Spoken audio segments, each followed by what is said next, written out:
me.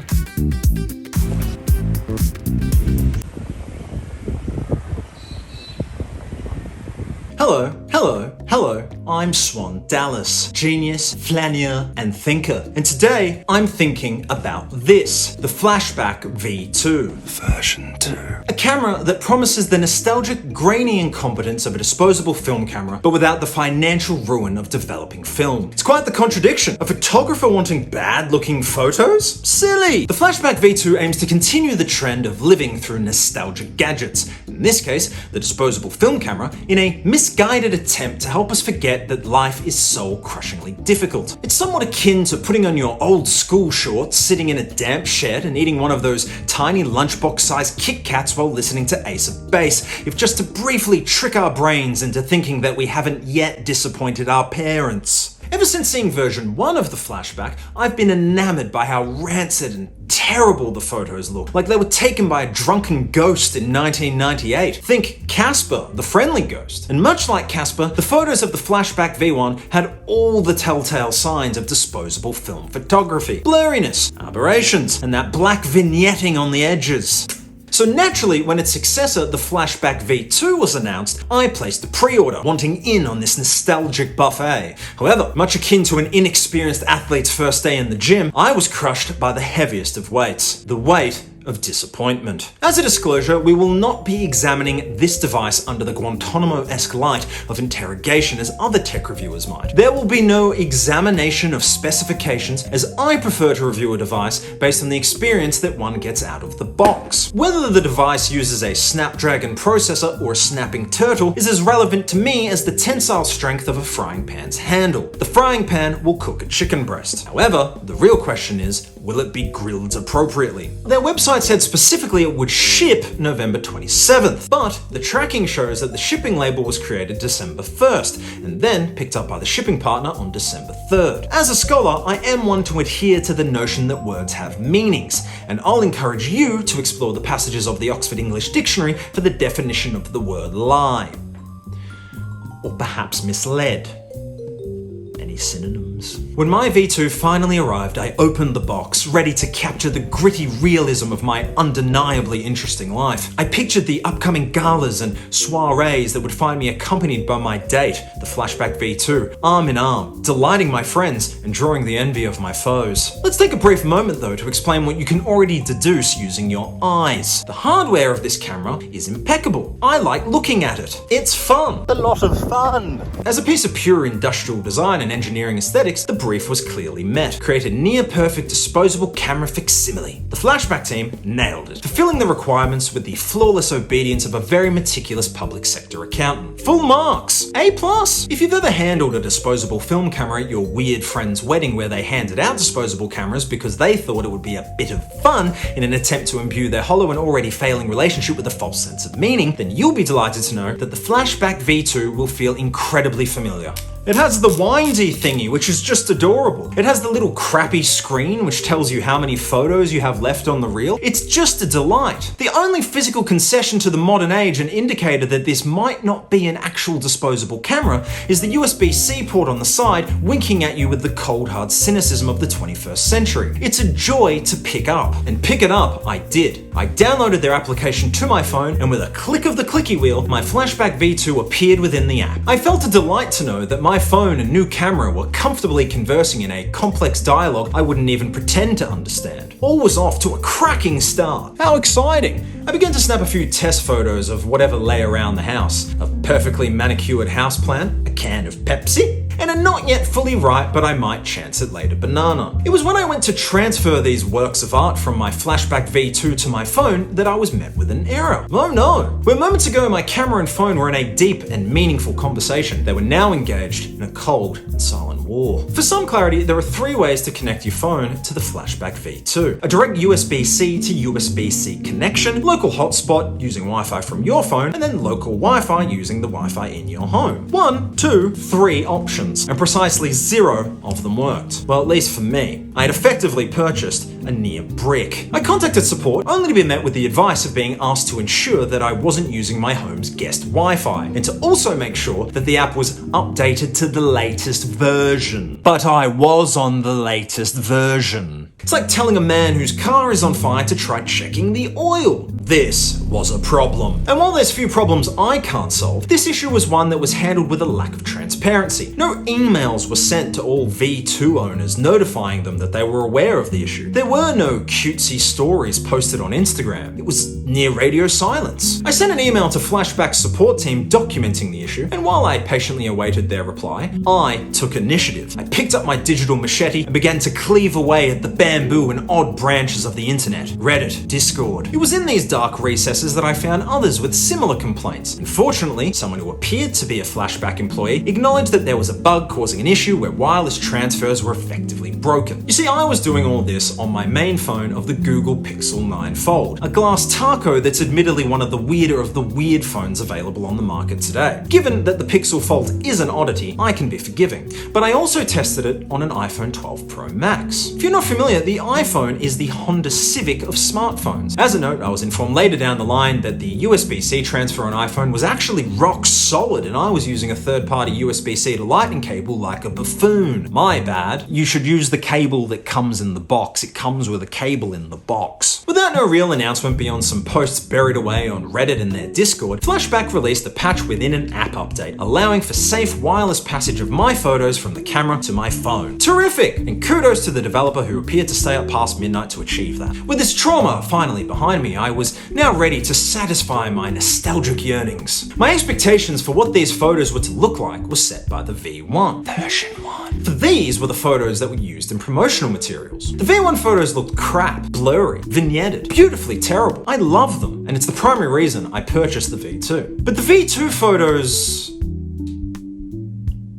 they're crisp, they're sharp, they're very clear. Take a look. All those characteristics one would associate with a disposable film camera are nowhere to be seen at all. There is no blur. There are no aberrations. There's no vignetting. These photos are cleaner than the floor of a Norwegian hospital. Not to be exclusionary, but I'm going to talk to my professional photographer brethren at this stage and speak in photographer parlance. It looks like the only processing that they're now doing is slightly changing the saturation and setting the grain slider in Lightroom to 5%. Now you might be sitting there asking, Swan, the V2 was promised to have higher resolution. Of course they're going to be crisper, you moron. Maybe look at some sample photos of a camera before you buy it, you tool. Fair point, although please be kind. However, looking back, I realized something rather odd. Flashback never posted a single sample photo from the V2 in their marketing. They only posted pictures of the hardware itself. And while I am delighted by the new transparent colorways offered only by the V2, I couldn't help but feel it was somewhat suspicious. Wouldn't a camera company want to show off the photos? Beyond this, I did do my journalistic due diligence and I emailed Flashback support directly asking why the sample photos weren't released before the V2 was launched. To this, I received a generic response saying that they appreciated my feedback and they'll pass it on to the team. Admittedly, I was probably being a bit of a nuisance, and I appreciate the team's hard work and all their support, but I also appreciate answers to questions. Now, I'm rarely one to question my own infallible taste. The thought of me being incorrect is like suggesting a perfectly good bottle of vintage Chablis should be poured over a tin of ambrosia creamed rice. It's crazy! Yet, when I first saw these overly crisp photos, a small, insidious voice in my head whispered, Am I going mad? Am I going crazy? For thinking these look crap, but Not in the good way. luckily, my own powerful common sense was soon vindicated. As the days rolled on and more people began to get their V2s, I returned to the online echo chamber and saw that this very specific high-level displeasure was one that was shared by others. The peasants were complaining, and they were complaining about exactly what I was complaining about. It was this kind of marvelous validation of my own sanity that no mental health care professional could ever provide. When asked about these samurai sharp, bland photos, someone, who I again assumed to be one of Flashback's staff, did eventually post a reply in their Discord. I'm paraphrasing for the sake of brevity, but they conceded that they had tried to find a balance between the V1's disposable look while still making use of the V2's upgraded hardware. Essentially, they were considering adding back the V1's effects to the V2. Considering? It should be in the product now. These are hollow considerations with no real meaning. If, by their own accord, the intention of this product is to flash back to a time of disposable film photography, then they've failed. Customers decided to buy this camera because of the promise of that beautiful, authentic, crapness. Instead, what we have are photos that look like they were taken on some sort of Oppo phone with a crap filter applied. And crappy Oppo photo isn't really the Flashback mission statement now, is it? Flashback described their own product as the soul of a film camera reborn in a digital era. Like a red-headed child though, the V2 has no soul. What they have delivered is the skeleton of a film camera. A very sexy skeleton with a digital sensor that takes pictures crisper than a freshly ironed shirt for a job in corporate finance. And then there is the app. There's two modes. The first is the newly added digital camera mode that allows you to see the photos the second they've transferred to the phone. The other is a 24-hour mode, which means that once you've taken and uploaded your photos to the app, they can't be accessed for 24 hours in an attempt to replicate the fun and anticipation of waiting to get your photos back. I actually really like this. I think that patience builds character. It's also really A lot of fun. But regardless of whether you've used the 24-hour mode or the digital camera mode, the app drags its feet to show you your photos. You have to sit there with the app open, and don't you dare swipe away and don't do anything else on your phone or it might crash or reset the entire developing process, and then you have to watch it develop them one by one. And you're probably thinking, well, that can't take too long now, can it? 30 seconds per photo, give or take, and that might be fine if it were doing something, but it's barely doing anything. It's applying a mild saturation filter and a bit of noise. And here's a further layer of frustration. It's one that's a bit difficult to explain, so bear with me. While these photos are developing a process that takes a good 5 minutes to crawl through an entire roll of film, as each photo does develop one by one, you'd think, hey, at least I can tap on the ones that are already done and have a closer look. But no, you can't zoom in to inspect your work. You're forced to stare at a tiny thumbnail version pinned to the center. It's like a prisoner staring at a postage stamp sized photograph of his wife. When I go to get actual film developed at my local developer, Snappy Snaps, the man behind the counter doesn't stand 6 feet away holding up one of my holiday snaps, forcing me to stare at the corner of it for 30 seconds. He then doesn't repeat that awkward process 20 odd times, forcing me to give him my undivided attention. No, he just hands me the envelope with my developed photos and the negatives. Speaking of negatives, there is a negative mode to export the raw files without the gaudy effects. It's broken though. Or perhaps it's fairer to say that it kind of sort of works, no. On Android, it crashes the app. By Flashback's own admission, the app does mark this feature as experimental.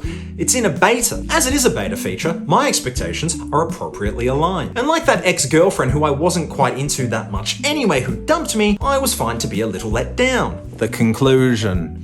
But that's the problem. The Flashback version 2 feels like one big beta test. And this is just a greater symptom of a bigger issue plaguing the tech world, as it's somehow become the norm to release half-baked crap to the public with empty cutesy promises of patching it later. I paid now. If you fancy framing this in a positive light, calling yourself an early adopter, you should really be calling yourself a clown who paid to do testing for a company. A human test pig who'll endure and sometimes even enjoy being shoveled straight because you love a bit of slop, don't you? You do. You love slop. And now? Well, it seems like Flashback is doing it too. I can forgive some bugs in software. We all make mistakes. I once left my bathroom window open and a family of mosquitoes made themselves at home on the floor of my shower. What I'm less forgiving of is the horrid nature of the company's lack of communication to their paying customers. A drip feeding of vague tidbits of information in the most obscure of places. We are not even really sure if you're talking to a staff member or a man named Kyle who may or may not own a pet iguana. Interesting lizard. If the device that you sell is broken and the masses are complaining, perhaps send them an email. You have their email addresses, post on your Instagram stories. Just a quick, morning, we've broken the bloody thing, terribly sorry, expect to have it fixed in time for dinner. It acknowledges the issue, apologizes for the issue, then it sets a realistic deadline for when you can expect it to be fixed. I don't know what the future holds because I don't want to be one of those weird people who likes tarot cards and stares into magical orbs. Flashback might fix it, they might not. Maybe they've already fixed it by the time you're watching this. As for now, there are no deadlines, nor are there concrete assurances. However, let's be optimistic and let's say that they were to fix this. If they eventually release a firmware update to bring back the original gritty V1 aesthetic that is currently missing from the V2 photographs, one must ask, was this sterile and clear style always the intended plan, or are they simply scrambling now to appease the bang mob? Unfortunately, all answers seem to paint them as somewhat suspect. If it is the former, and the hideous sterile sharpness of the V2 was genuinely the intended best outcome that they desired, then they have lost my trust from a stylistic perspective. They've learned absolutely nothing from the V1's popularity, and they've shown that they have the aesthetic judgment of a man who deliberately chooses teal carpet for the floor of his living room. For me at least, it effectively casts Flashback as aesthetic illiterates. If it is the latter, and they are only now rushing to patch in the V1 look because the internet told them that they were wrong, then they were grossly ill-prepared. They're scrambling like an egg on a hot griddle. Frankly though, both possibilities point to the darkest conclusion. This thing was released when it wasn't ready. I strongly suspect that the V1 style was always intended to be included, but they just flat out didn't finish it. They sold us a photographic half-truth of a product. I don't like to make baseless allegations, so I'll delicately store this away under strong speculation in my filing cabinet. But evidence is present to at least raise some eyebrows. 1. The lack of sample photos prior to release. 2. The logistical delays in shipping. My own delays were backed up by reports of chaos online, and while I can't trust 100% of the random shrieking idiots in the Instagram comment section, I will say, where there's smoke, there's likely a highly localized fire. 3. The app was very much broken upon release for both major platforms, iPhone and Android, requiring a midnight patch just to enable the most basic advertised function of wireless transfers. And while Flashback might call this a bug, it was a core functional failure that at least further solidifies the notion that the product was never properly tested. 4. This last one's a little bit conspiratorial, so dash of salt and all that, but a post on Reddit pointed out that the FCC ID on the bottom of their camera appears invalid, which would place it afoul from a regulatory perspective. Granted, I am not a regulatory expert, but it seems like another series of I's that haven't been dotted and a series of T's that haven't been crossed. I firmly believe that you should review a product on what is in the box, not on a promise of what it may or may not be in the future. But buying the Flashback V2 right now is like ordering a lasagna at a restaurant and the waiter brings you a plate of raw pasta sheets and some mincemeat and then says, "Don't worry, the Parmesan cheese is coming in an update next Tuesday." I cannot eat a promise of lasagna. I will starve. And currently, photographically speaking, I am famished. Even worse, I'm painted a fool who paid for the privilege of that photographic starvation. If you want analog looking film photos, maybe buy an analog film camera.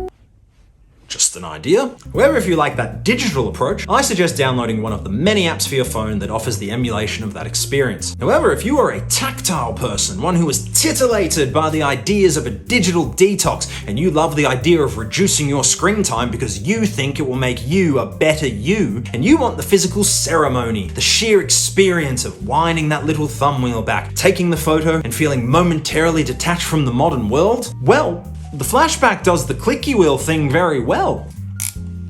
It's a superb bit of plastic. Just know that after that blissful 20 seconds of experiencing analog purity, you'll have to deal with that app and the disappointment of some underwhelming photos that don't even come close to emulating the brilliant characteristics that make disposable film photos as desirable as they are. And then you'll be sad.